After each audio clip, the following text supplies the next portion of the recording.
I made the arrogant general contractor pay dearly for his own mistakes. And it all started when he screamed at me to just deliver your stuff and get the hell out. I made sure he got exactly what he asked for, all of it. All at once.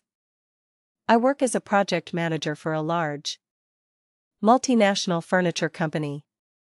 We primarily handle big contract jobs for hotels, offices, and resorts across Europe. But every so often, we land a significant project overseas. This particular story happened a couple of years ago when I was on a job in the United States, managing the furniture supply for a new private business center. My role was to be on site, supervising the installation of our products and ensuring everything went perfectly from the moment the trucks arrived until the last piece was in place. Initially, the project was a dream. The general contractor, the person in charge of the whole site, was fantastic. His crew of fitters were, against all my prior experiences, both highly skilled and cooperative. We were only about a week behind schedule, which is almost unheard of in this business. And we already had plans in motion to make up the time and hit our final deadline. Everything was running smoothly. Then, a snag. One of our shipments, the very last one, got held up in customs for a few days because of some paperwork errors. I'll admit, this was completely our fault. However, in these massive, multi-team projects, a small hiccup like this is expected. The unwritten rule is that all parties adapt and work around the problem, as long as it doesn't cause major delays or costs. This was especially true on this site, as the client had recently fired a different subcontractor for playing dirty tricks and had made it very clear that he expected full collaboration from everyone else. The delayed shipment contained the wall units for what we called Room 2. So, I went to the GC superintendent, let's call him Frank, and suggested we simply pivot and start installing the furniture for Room 3 while we waited.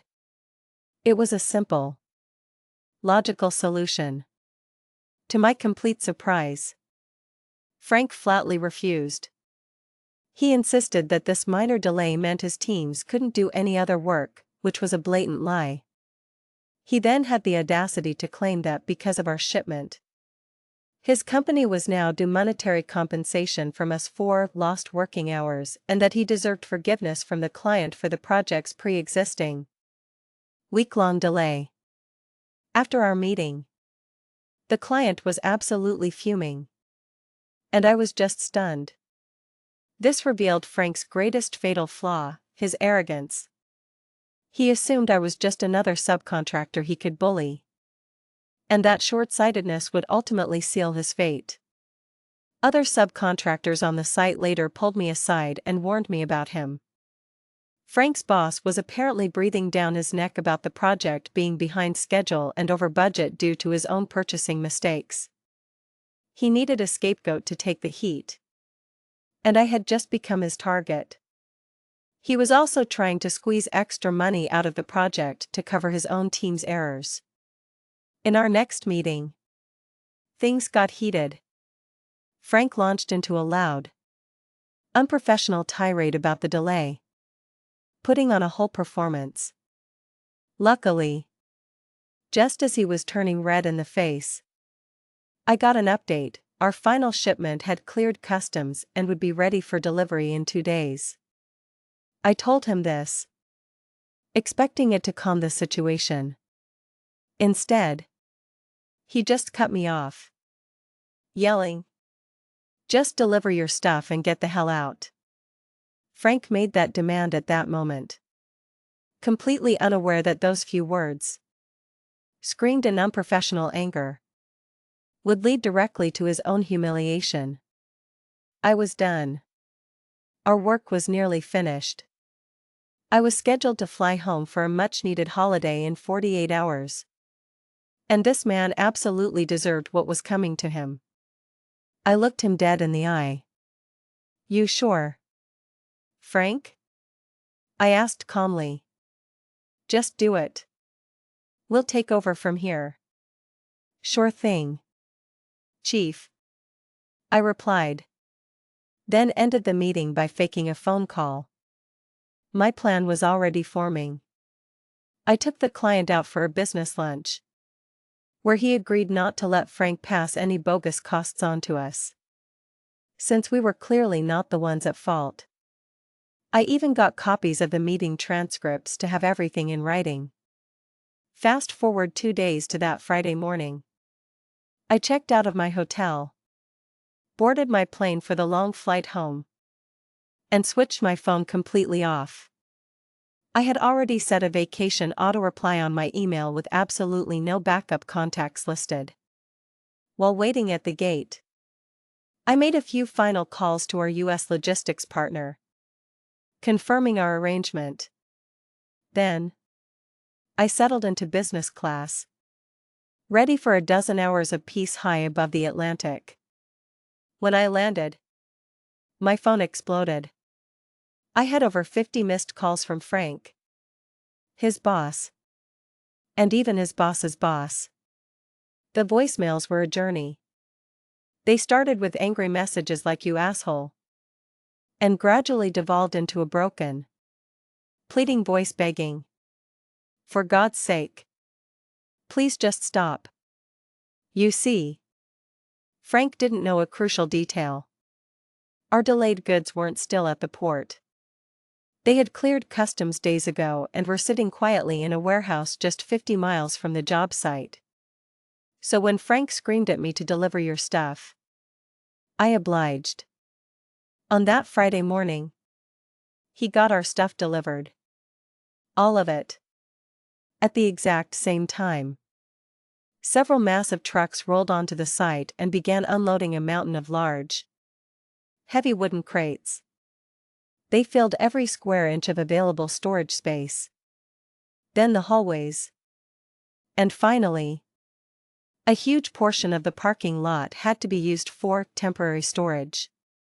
To really drive the point home, I had arranged for a massive truck crane to be brought in just for unloading, making the process faster and making it clear we were not messing around. The masterstroke, however, was in the paperwork. All the goods were listed on a single bill of lading. When the first truck arrived, Frank, annoyed and distracted, signed the single proof of delivery, unwittingly accepting the entire shipment in full. As one commenter on my story later put it, signing off on a single bill of lading at the first delivery? It was brilliantly, deviously mad. From that moment on, Frank was trapped. To do any work, his crews would have to spend hours moving our crates just to clear a path. He was now fully liable for any damage to our furniture. And to top it off, he had to pay the property landlord a hefty fine for the unauthorized use of the parking lot. An unplanned but very welcome bonus was the weather forecast. A big storm was set to hit the area Saturday night. This sent him scrambling to find warehouse space and trucks to move all those crates under cover. Almost certainly in overtime and entirely at his company's expense. It's a lesson many supervisors have had to learn the hard way: don't make demands of logistics without understanding the full picture. Frank learned it that weekend. With our delivery complete, my job was officially over, saving my company thousands in future travel expenses. I even got thank you messages from several other subcontractors, who now had a golden opportunity to bill the GC for all the extra hours they spent navigating the chaos Frank had created. We did have to smooth things over with our client, of course. As a gesture of goodwill, we discounted a portion of our supervision cost from the final bill. Ultimately, the client agreed that Frank and the GC absolutely deserved it. And the client's own project manager was more than happy to help ensure all the blame landed squarely on Frank's shoulders. I never heard from that general contractor. Or Frank. Ever again.